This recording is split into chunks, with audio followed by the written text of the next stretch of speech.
আমরা যে সংগ্রাম শুরু করেছি, স্কুল বন্ধ করে 7,000 স্কুলকে বন্ধ করা হয়েছে, 750টা মাদ্রাসাকে বন্ধ করা হয়েছে। শিক্ষা তোমরা দিতে চাও না শিক্ষার আলোকে দাবাই রাখতে চাও?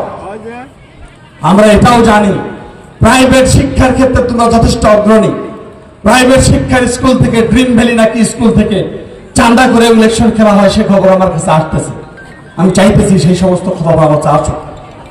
আমরা দেখতেছি এখানে বিভিন্নভাবে যারা সেলফ হেল্প গ্রুপের কর্মী তাদেরকে কামে লাগিয়ে ক্যাম্পেন করতেছে। যারা সেলফ হেল্প গ্রুপের কর্মী আছো, বুকে শক্ত করে রাখো।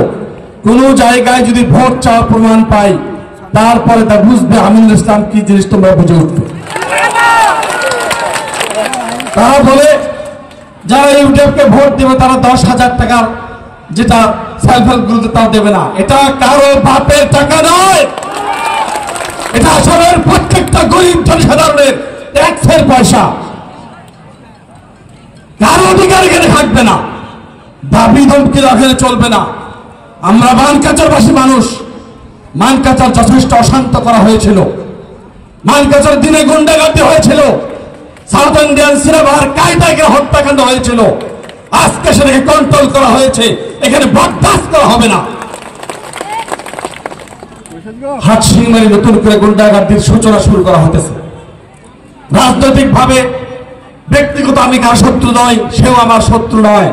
নীতিগত আদর্শগত ভাবে আমার শত্রু থাকতে পারে। আজকে সেদিনকে একটা অঘটনা ঘটে গেছে মানকাচরে, সেখানে গুন্ডাগার্দি করে তার গুন্ডার ক্যাপ্টেন জয়ন্ত মল্ল সে হুমকি দিয়ে গেছে 7 তারিখের পরে দেখে নেবে। হিম্মত থাকলে তুমি দেখে নিও, আমি আমিনুল ইসলাম বলতেছি, হিম্মত থাকে দেখে নিও। আমিনুল ইসলাম চিন্তা